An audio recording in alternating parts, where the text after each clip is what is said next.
Voilà, bonjour. Donc, je suis Erwin Avalon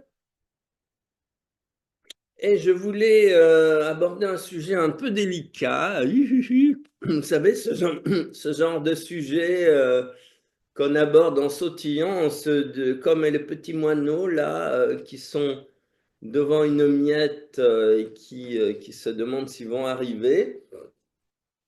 Alors, ce sujet un peu délicat concerne euh, le sens des menstruations chez la femme. C'est quand même quelque chose d'extraordinaire. Si on compare le fonctionnement de l'homme et de la femme, il y a ce truc qui est quand même extrêmement particulier.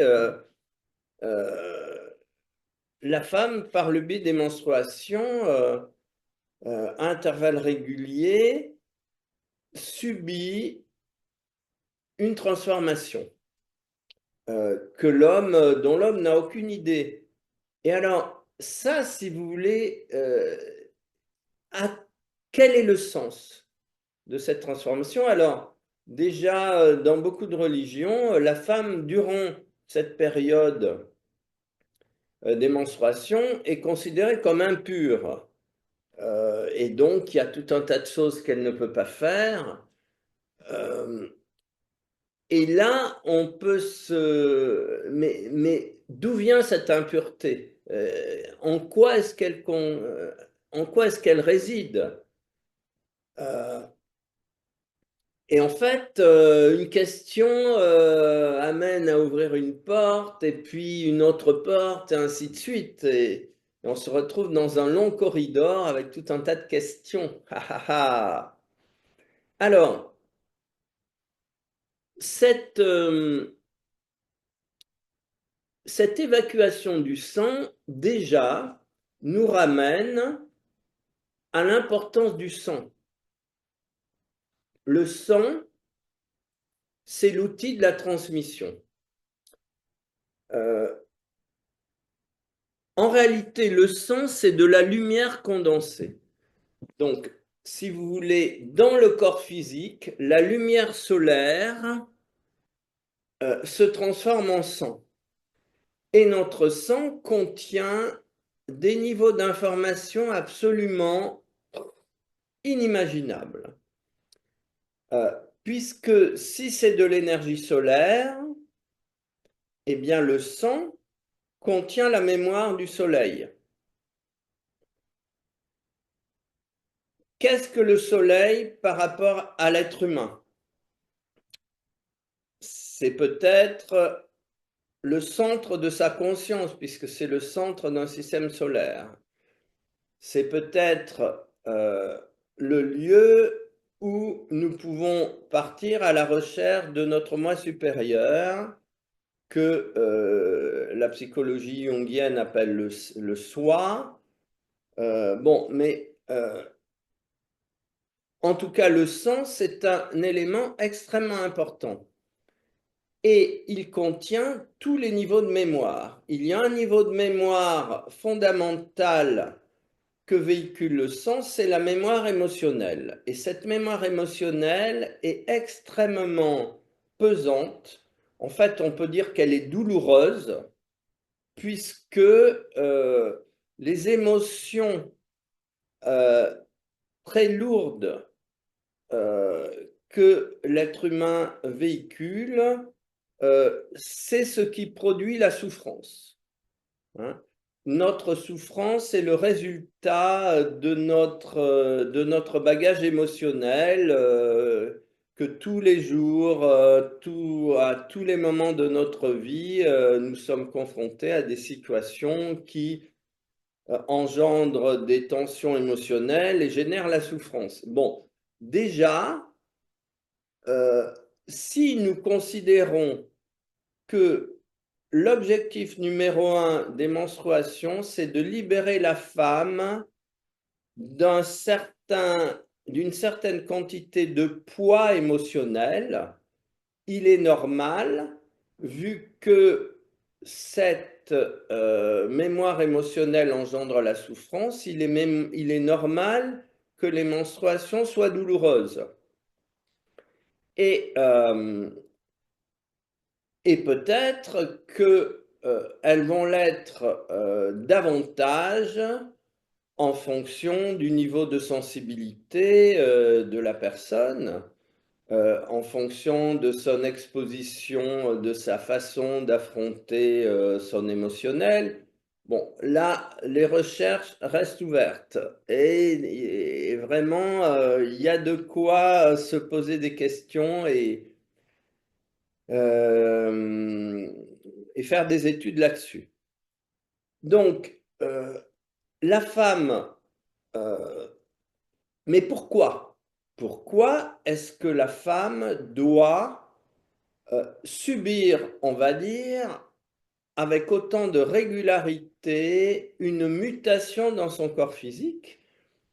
Eh bien, pour moi, c'est une préparation à la mutation considérable que peut représenter le, la conception et la gestation d'un enfant.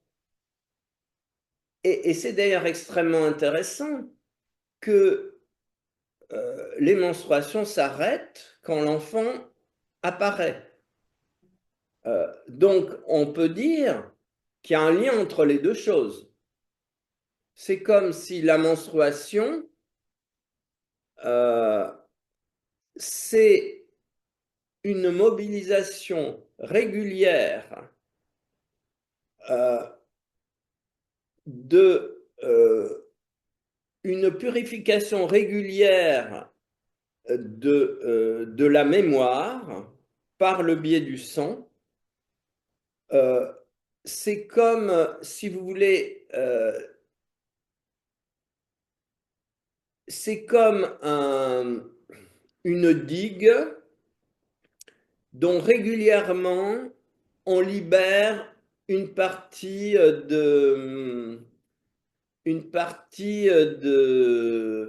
du contenu. Bon, une digue, c'est ce qui retient l'eau. Et ben, il y a quelque chose qui normalement retient le sang dans le corps. Et ben, ce truc-là lâche au moment des menstruations. Et il y a quelque chose d'indésirable qui sort.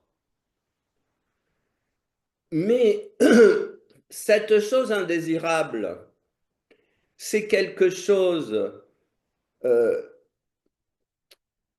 c'est une tension, c'est une accumulation de fardeau émotionnel,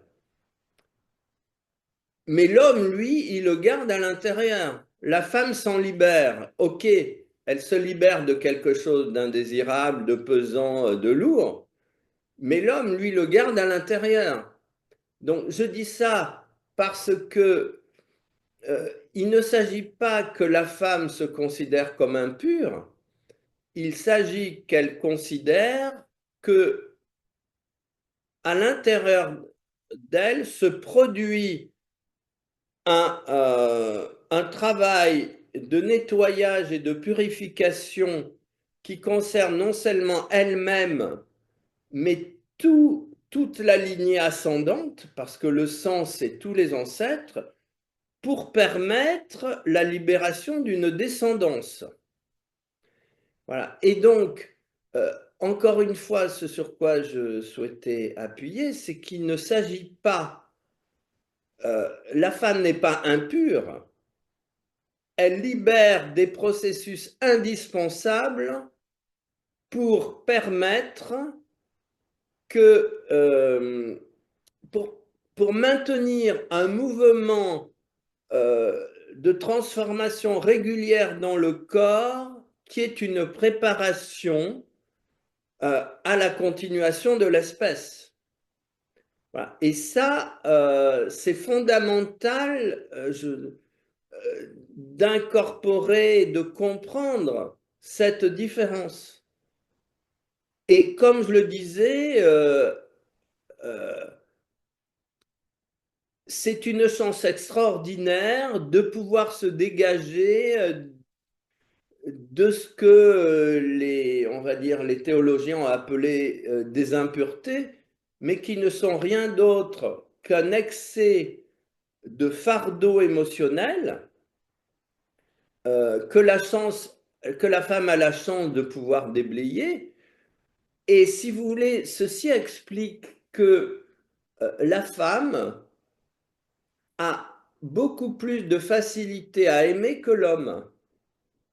Pourquoi? Parce que, enfin, je veux dire par là que les adolescents sont tout feu, tout flamme, aussi bien les garçons que les filles.